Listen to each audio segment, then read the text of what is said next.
भक्तों, पुराणों के अनुसार ब्रह्मा जी से अत्रि, अत्रि से चंद्रमा, चंद्रमा से बुध और बुध से इलानंदन पुरुरवा का जन्म हुआ। पुरुरवा से आयु, आयु से राजा नहुष और नहुष से ययाति उत्पन्न हुए। ययाति से पुरु हुए। पुरु के वंश में भरत और भरत के कुल में राजा कुरु हुए। पहला रहस्य, यह वह काल था जबकि देवी और देवता धरती पर विचरण किया करते थे। किसी खास मंत्र द्वारा उनका आह्वान करने पर वे प्रकट हो जाया करते थे। देवताओं में इंद्र, वरुण, 2 अश्विन कुमार, 8 वसुगण, 12 आदित्यगण, 11 रुद्र, सूर्य, मित्र, पूषण, विष्णु, ब्रह्मा, शिव, सती, सरस्वती, लक्ष्मी, उषा, अपानपात, सविता, त्रिप, विम्बस्वत, 49 मरुदगण, पर्जन्य, वायु, मातृश्वन, त्रिप्राप्त्य, अज, एकपाद, आप, अहितर, बुधन्य, यम, पितृ, अर्यमा, मृत्यु, श्रद्धा, शची, दिति, अदिति, कश्यप, विश्वकर्मा, गायत्री, सावित्री, आत्मा, बृहस्पति, शुक्राचार्य आदि। इन्हीं देवताओं के कुल में से एक माँ गंगा भी हैं। गंगा ने क्यों किया शांतनु से विवाह? पुत्र की कामना से शांतनु के पिता महाराजा प्रतीप ने गंगा के किनारे तपस्या कर रहे थे। उनके तप, रूप और सौंदर्य पर मोहित होकर गंगा उनकी दाहिनी जंघा पर आकर बैठ गईं और कहने लगी, राजन, मैं आपसे विवाह करना चाहती हूँ। मैं जहनु ऋषि की पुत्री गंगा हूँ। इस पर राजा प्रतीप ने कहा, गंगे, तुम मेरी दाहिनी जंघा पर बैठी हो, जबकि पत्नी को तो वामांगी होना चाहिए। दाहिनी जंघा तो पुत्र का प्रतीक है, अतः मैं तुम्हें अपने पुत्रवधू के रूप में स्वीकार कर सकता हूँ। यह सुनकर गंगा वहां से चली गई। जब महाराज प्रतीप को पुत्र की प्राप्ति हुई तो उन्होंने उसका नाम शांतनु रखा और इसी शांतनु से गंगा का विवाह हुआ। गंगा से उन्हें 8 पुत्र मिले, जिसमें से 7 को गंगा नदी में बहा दिया गया और 8वें पुत्र को पाला पोसा। उनके 8वें पुत्र का नाम देवव्रत था। यह देवव्रत ही आगे चलकर भीष्म कहलाया। दूसरा रहस्य, शांतनु ने अपने पिता प्रतीप की आज्ञा से गंगा के पास जाकर उनसे विवाह करने के लिए निवेदन किया था। गंगा तो शांतनु के पिता पर आसक्त हुई थी। तब गंगा ने कहा, राजन, मैं आपके साथ विवाह करने के लिए तैयार हूँ, लेकिन आपको वचन देना होगा कि आप मेरे किसी भी कार्य में हस्तक्षेप नहीं करेंगे। शांतनु ने गंगा को वचन देकर विवाह कर लिया। गंगा के गर्भ से महाराज शांतनु को 8 पुत्र हुए, जिनमें से 7 को गंगा ने गंगा नदी में ले जाकर बहा दिया। वचन के बंधे होने के कारण शांतनु कुछ नहीं बोल पाए। जब गंगा का 8वां पुत्र हुआ और वह उसे भी नदी में बहाने के लिए ले जाने लगी तो राजा शांतनु से रहा नहीं गया और उन्होंने इस कार्य को करने से गंगा को रोक दिया। गंगा ने कहा, राजन, आपने अपनी प्रतिज्ञा भंग कर दी है, इसलिए अब मैं आपके पास नहीं रह सकती। इतना कहकर गंगा वहां से अंतर्ध्यान हो गई। महाराजा शांतनु ने अपने उस पुत्र को पाला पोसा और उसका नाम देवव्रत रखा। देवव्रत के किशोरावस्था में होने पर उसे हस्तिनापुर का युवराज घोषित कर दिया। यही देवव्रत आगे चलकर भीष्म कहलाए। तीसरा रहस्य, एक बार द्यु नामक वसु ने वशिष्ठ ऋषि की कामधेनु का हरण कर लिया। इससे वशिष्ठ ऋषि ने द्यु से कहा कि ऐसा काम तो मनुष्य करते हैं, इसलिए तुम 8वां वसु मनुष्य हो जाओ। यह सुनकर वसुओं ने घबराकर वशिष्ठ जी की प्रार्थना की तो उन्होंने कहा कि अन्य वसु तो वर्ष का अंत होने पर मेरे शाप से छुटकारा पा जाएंगे, लेकिन इस द्यु को अपनी करनी का फल भोगने के लिए एक जन्म तक मनुष्य बनकर पीड़ा भोगना होगी। यह सुनकर वसुओं ने गंगा जी के पास जाकर उन्हें वशिष्ठ जी के शाप को विस्तार से बताया और यह प्रार्थना की कि आप मृत्युलोक में अवतार लेकर हमें गर्भ में धारण करें और जो ही हम जन्म लें, हमें पानी में डुबो दें। इस तरह हम जल्दी से सभी मुक्त हो जाएंगे। गंगा माता ने स्वीकार कर लिया और वे युक्तिपूर्वक शांतनु राजा की पत्नी बन गईं और शांतनु से वचन भी ले लिया। शांतनु से गंगा के गर्भ में पहले जो 7 पुत्र पैदा हुए थे, उन्हें उत्पन्न होते ही गंगा जी ने पानी में डुबो दिया, जिससे 7 वसु तो मुक्त हो गए, लेकिन 8वें में शांतनु ने गंगा को रोककर इसका कारण जानना चाहा। गंगा जी ने राजा की बात मानकर वसुओं को वशिष्ठ के शाप का सब हाल कह सुनाया। राजा ने उस 8वें पुत्र को डुबोने नहीं दिया और इस वचन भंगता के कारण गंगा 8वें पुत्र को सौंपकर अंतर्ध्यान हो गई। यही बालक द्यू नामक वसु था। चौथा रहस्य। एक दिन देवव्रत के पिता शांतनु यमुना के तट पर घूम रहे थे कि उन्हें नदी में नाव चलाते हुए एक सुंदर कन्या नजर आई। शांतनु उस कन्या पर मुग्ध हो गए। महाराजा ने उसके पास जाकर उससे पूछा, हे देवी तुम कौन हो? उसने कहा, महाराजा मेरा नाम सत्यवती है और मैं निषाद कन्या हूँ। उस काल में निषाद नाम की एक जाति होती थी। महाराज उसके रूप यौवन पर रीझकर उसके पिता के पास पहुँचे और सत्यवती के साथ अपने विवाह का प्रस्ताव किया। इस पर धीवर ने कहा, राजन मुझे अपनी कन्या का विवाह आपके साथ करने में कोई आपत्ति नहीं है, किंतु मैं चाहता हूं कि मेरी कन्या के गर्भ से उत्पन्न पुत्र को ही आप अपने राज्य का उत्तराधिकारी बनाएं, तो ही यह विवाह संभव हो पाएगा। निषाद के इन वचनों को सुनकर महाराज शांतनु चुपचाप हस्तिनापुर लौट आए और मन ही मन इस दुख से घुटने लगे। सत्यवती के वियोग में महाराज व्याकुल रहने लगे और उनका शरीर भी दुर्बल होने लगा। महाराज की इस दशा को देखकर देवव्रत को चिंता हुई। जब उन्हें मंत्रियों द्वारा पिता की इस प्रकार की दशा होने का कारण पता चला तो वे निषाद के घर जा पहुँचे और उन्होंने निषाद से कहा, हे निषाद आप सहर्ष अपनी पुत्री सत्यवती का विवाह मेरे पिता शांतनु के साथ कर दें। मैं आपको वचन देता हूँ कि आपकी पुत्री के गर्भ से जो बालक जन्म लेगा वही राज्य का उत्तराधिकारी होगा। कालांतर में मेरी कोई संतान आपकी पुत्री के संतान का अधिकार छीन न पाए, इस कारण से मैं प्रतिज्ञा करता हूँ कि मैं आजन्म अविवाहित रहूंगा। उनकी इस प्रतिज्ञा को सुनकर निषाद ने हाथ जोड़कर कहा, हे देवव्रत आपकी यह प्रतिज्ञा अभूतपूर्व है। इतना कहकर निषाद ने तत्काल अपनी पुत्री सत्यवती को देवव्रत तथा उनके मंत्रियों के साथ हस्तिनापुर भेज दिया। पांचवा रहस्य। देवव्रत जब निषाद कन्या सत्यवती को लाकर अपने पिता शांतनु को सौंपते हैं तो शांतनु की खुशी का ठिकाना नहीं रहता। शांतनु प्रसन्न होकर देवव्रत से कहते हैं, हे पुत्र तूने पितृभक्ति के वशीभूत होकर ऐसी कठिन प्रतिज्ञा की है जो न आज तक किसी ने की है और न भविष्य में कोई करेगा। तेरी इस पितृभक्ति से प्रसन्न होकर मैं तुझे वरदान देता हूँ कि तेरी मृत्यु तेरी इच्छा से ही होगी।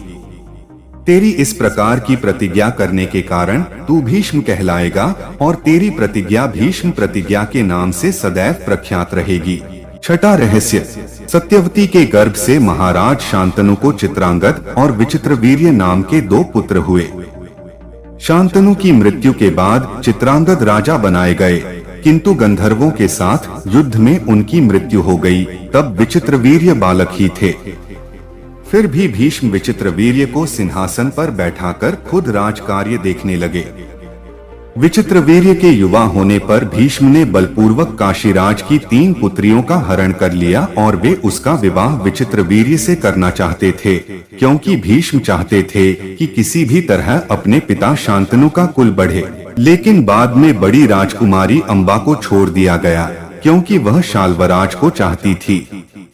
अन्य दोनों अंबालिका और अंबिका का विवाह विचित्रवीर्य के साथ कर दिया गया, लेकिन विचित्रवीर्य को दोनों से कोई संतानें नहीं हुई और वह भी चल बसा।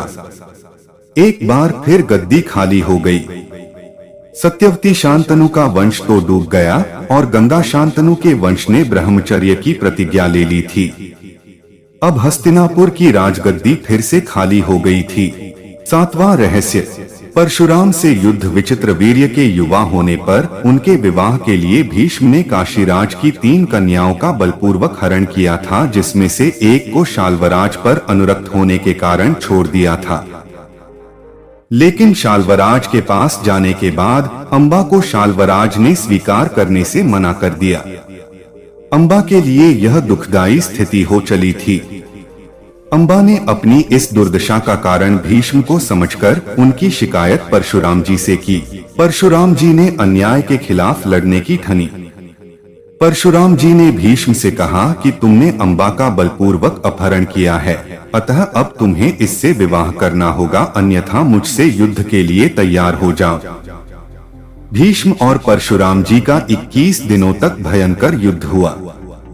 अंत में ऋषियों ने परशुराम को सारी व्यथाकथा सुनाई और भीष्म की स्थिति से भी उनको अवगत कराया। तब कहीं परशुराम जी ने ही युद्ध विराम किया। इस तरह भीष्म द्वारा लिए गए ब्रह्मचर्य के प्रण पर वे अटल रहे।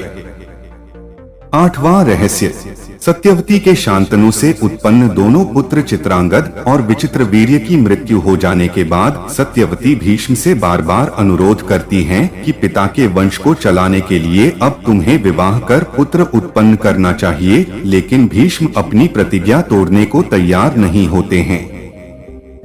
ऐसे में सत्यवती विचित्रवीर्य की विधवा अंबालिका और अंबिका को नियोग प्रथा द्वारा संतान उत्पन्न करने का सोचती है। भीष्म की अनुमति लेकर सत्यवती अपने पुत्र वेदव्यास द्वारा अंबिका और अंबालिका के गर्भ से यथाक्रम धृतराष्ट्र और पांडु नाम के पुत्रों को उत्पन्न करवाती है। शांतनु से विवाह करने के पूर्व सत्यवती ने अपनी कुंवारी अवस्था में ऋषि पराशर के साथ सहवास कर लिया था, जिससे उनको वेदव्यास नामक एक पुत्र का जन्म हुआ था। वे अपने इसी पुत्र से अंबिका और अंबालिका के साथ संयोग करने का कहती है। इस तरह यह कुल ऋषि कुल कहलाता है। 9वां रहस्य, भीष्म पितामह ने विवाह नहीं करके ब्रह्मचर्य का पालन किया था। उन्होंने अविवाहित रहकर भी इस व्रत का कठोरता से पालन किया था। इसके लिए वे योगारूढ़ होकर ब्रह्मा का ध्यान किया करते थे। उनके समक्ष श्री कृष्ण बच्चे ही थे, लेकिन उन्होंने कृष्ण को भगवान रूप में पहचान लिया था।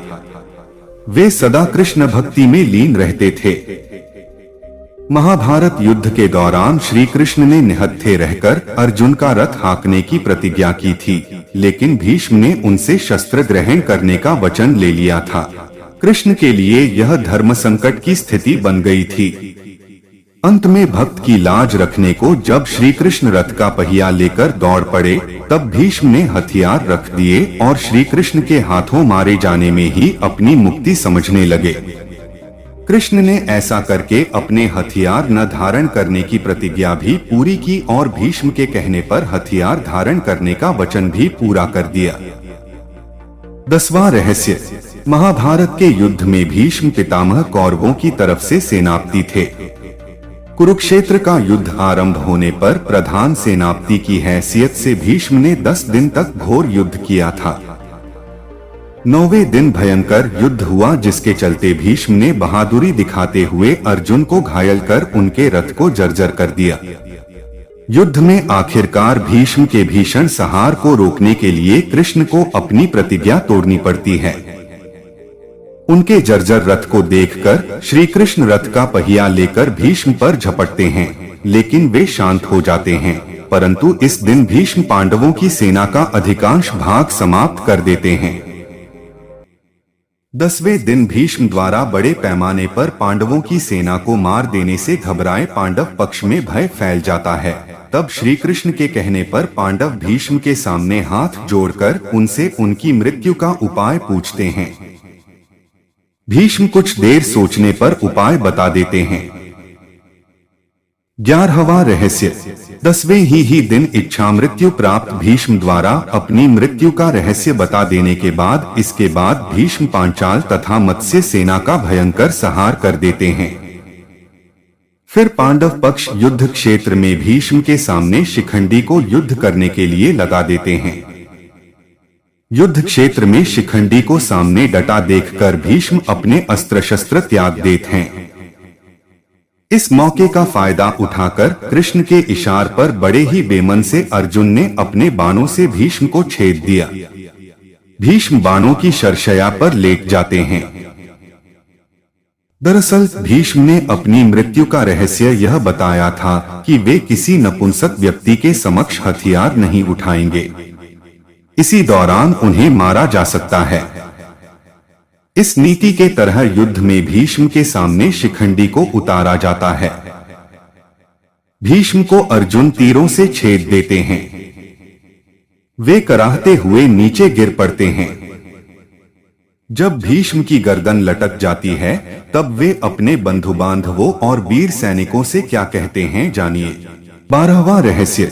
भीष्म के शरशया पर लेटने की खबर फैलने पर कौरवों की सेना में हाहाकार मच जाता है। दोनों दलों के सैनिक और सेनापति युद्ध करना छोड़कर भीष्म के पास एकत्र हो जाते हैं। दोनों दलों के राजाओं से भीष्म कहते हैं, राजन्यगण, मेरा सिर नीचे लटक रहा है, मुझे उपयुक्त तकिया चाहिए। उनके एक आदेश पर तमाम राजा और योद्धा मूल्यवान और तरह तरह के तकिए ले आते हैं, किंतु भीष्म उनमें से एक को भी न लेकर मुस्कुराकर कहते हैं कि ये तकिए इस वीर शया के काम में आने योग्य नहीं हैं, राजन। फिर वे अर्जुन की ओर देखकर कहते हैं, बेटा, तुम तो क्षत्रिय धर्म के विद्वान हो, क्या तुम मुझे उपयुक्त तकिया दे सकते हो? आज्ञा पाते ही अर्जुन ने आंखों में आंसू लिए उनको अभिवादन कर भीष्म को बड़ी तेजी से ऐसे 3 बाण मारे जो उनके ललाट को छेदते हुए पृथ्वी में जा लगे। बस इस तरह सिर को सिरहाना मिल जाता है। इन बाणों का आधार मिल जाने से सिर के लटकते रहने की पीड़ा जाती रही। इतना सब कुछ होने के बावजूद भीष्म क्यों नहीं त्यागते हैं प्राण?